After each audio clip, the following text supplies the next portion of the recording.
Hey guys, in this video I'm going to share my career story with you and show you how I went from being 14 working at McDonald's to dropping out of university and then buying my first home and earning a six-figure income in my early 20s. So my intention with this video isn't to flex, it's to show you my journey and my career progression, to show you what I've learned and how I've managed to grow and progress with each new job. And make sure that you do stay till the end of the video because I'm going to be starting from oldest job to newest job, so you'll be able to see what I actually do now. So the first job that I got was a cashier at McDonald's. I got this job when I was 14, and I got this job by handing out my resume to literally everywhere around where I live.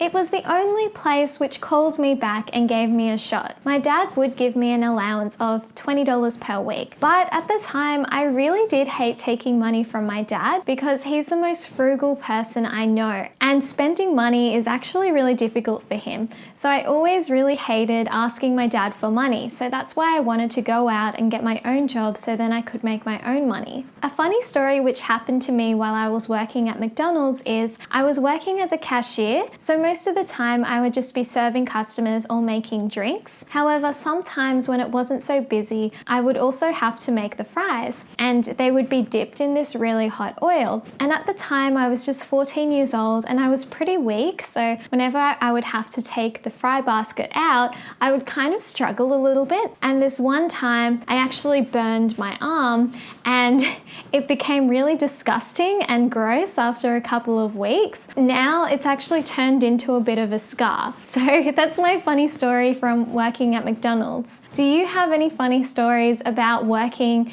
at your first jobs? Let me know in the comments. I read every single one of your comments and I would love to know. And now, since that day, I have tried to work out my arms at the gym more so that I can actually lift things and I don't struggle all the time. At the time at McDonald's, I was only earning about $5 to $6 per hour because in Australia we have different pay brackets depending on the job that you work and also depending on your age. And after working at McDonald's for $5 to $6 per hour, it really made me more mindful about how I was spending my money. So while working at McDonald's, I didn't really like working around oily food all the time. So I started handing out my resume to a bunch of shops in a shopping center. And from that, I ended up getting a job at a jewelry shop in that shopping center. It was a bit of a pay increase, so I was earning from $10 to $15 per hour at 15. But to be honest, I wasn't really thinking about the money at that point.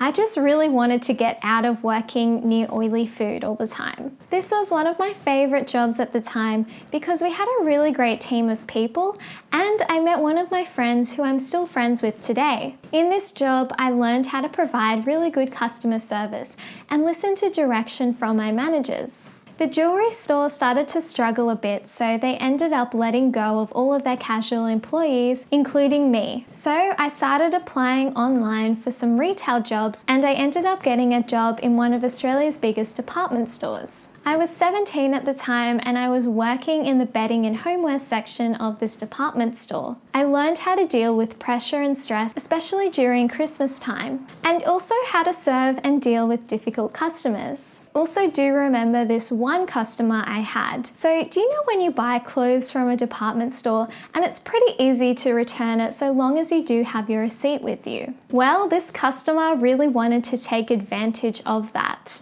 She bought a top from another shop which was pretty obvious, and she had actually taken the label off one of the tops that she bought from the department store and then sewed it onto this other top from a different store, and then she tried to bring in that item and return it with the receipt from the item that she actually did buy from the shop. It was pretty obvious to me that the top she was trying to return wasn't the right one, so I had to call in a manager to take care of the situation. Also, another fun fact which I learned there, you know when you go into a department store and the display beds look really nice and puffy? Did you know that the people who make up the display beds actually put 2 doonas inside of the bedding so that it looks even more puffy and fluffy? And if you know of any fun facts from places that you worked at, let me know in the comments. I read every single one of your comments and I would love to know. So working at this department store was a really great job for me to have at the time. However, I do remember it being really challenging because sometimes I would work these massive 12-hour shifts from 9 a.m. in the morning to 9 p.m. in the evening, especially during Christmas time. And I really couldn't afford to say no to any work because when it wasn't Christmas time, I was also kind of struggling to find work during those seasons. So after working at the department store, I got my next job as a part-time unpaid internship and a part-time telemarketing job at 19. It was my first office job, so I was really happy to be able to get it. This was also the time that I moved out of home and also started uni.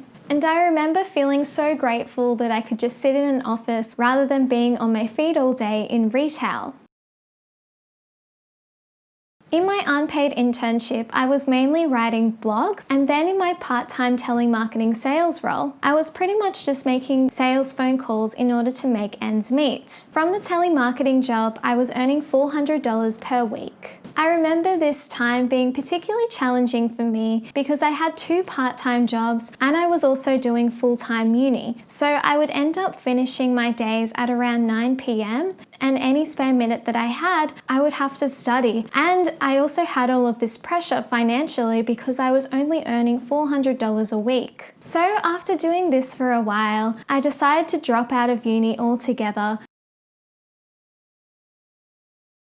After this, I worked as a marketing assistant for a startup investment fund. This was a really cool experience. I got this job by applying online for it, and I later heard that they had about 400 applicants all going for the same position. And this was a really challenging application process because I had to do an IQ test and problem-solving test, and I also had to do a personality test as well. So it was a pretty lengthy interview process, but I did thankfully end up getting the job.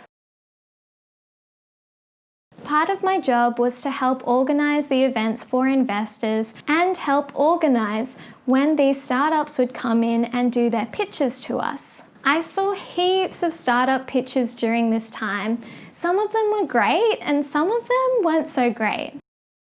Part of my job was also to look through the startup applications and see who was trying to apply to get money for, and some of the applications which came through weren't even startups. For example, there was this plumber, which was just an ordinary sole business plumber who was asking for a $250,000 investment. I'm not exactly sure what he was going to spend that $250,000 on. Perhaps some gold pipes and some gold screwdrivers? I'm not sure. This was a really great experience for me because it really gave me an insight into what investors think about when they are investing in startups. For example, they really like to look at the experience of the founder, and they also do like to be presented with certain types of information, especially financial information about the business. It was kind of like working at Shark Tank, but working on the investor side. Do you guys watch Shark Tank? Let me know in the comments who your favorite shark is.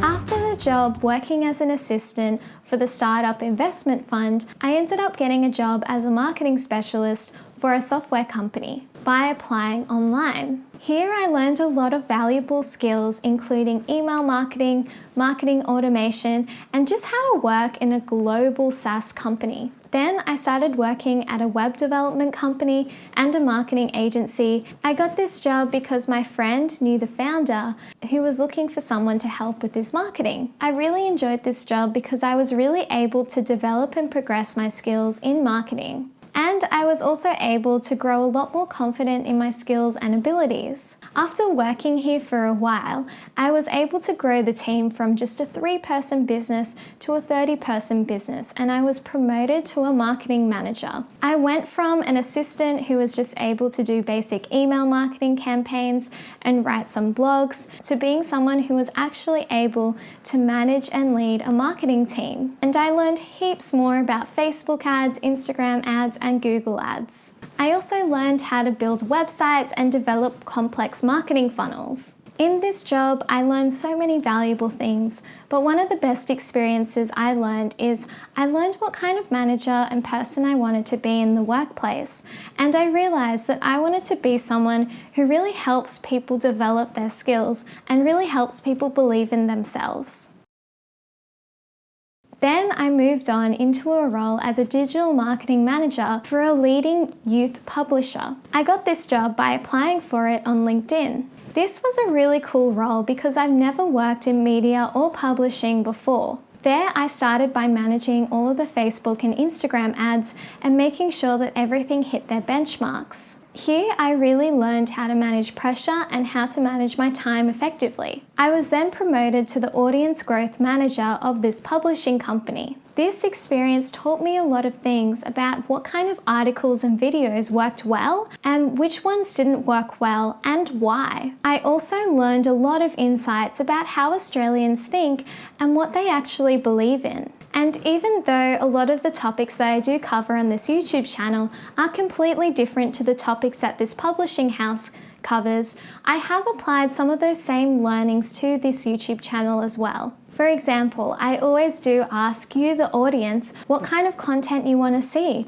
And by the way, if you do have any ideas on topics that you'd like to see a video about, let me know in the comments. I would love to see. And now I work as a digital marketing manager for a software company. And I first heard about this job from a friend of mine who works at this company. This is a wonderful experience and probably the best company I've ever worked for. And I really do think that I'm making a difference in my job each day, while also learning about the future of work and the world. I do also have the most amazing boss I've ever had. She is a wonderful person and an example of what I one day hope to be in a leader. People say I am the best boss. They go, God, we've never worked in a place like this before. You're hilarious.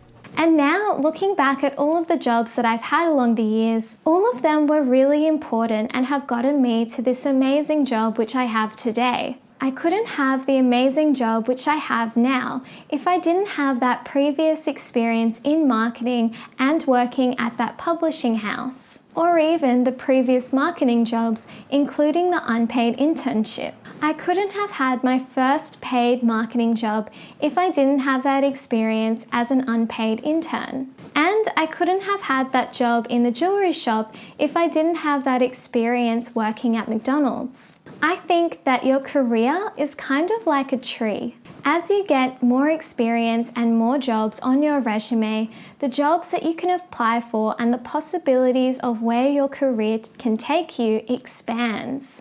Before working at McDonald's, I really didn't have any options on which kind of business I would work for and what I would do. McDonald's were the only place which would actually give me a shot at the time. But after getting more experience and more skills on my resume, I was able to get more and more callbacks for each job which I applied for. In conclusion, I think it is really important that you do try and progress your career and take on as many new challenges and new skills as you possibly can in the role you're currently in. And this will help take you on the path to a really, really rewarding career. So this is my career journey and all of the things that I've learned along the way. I hope you enjoyed this video and found it useful. If you did like this video, please give this video a like and please subscribe to my channel. I do produce 2 new videos every single week about how to make money, how to save money, and how to set yourself up for financial freedom. See ya!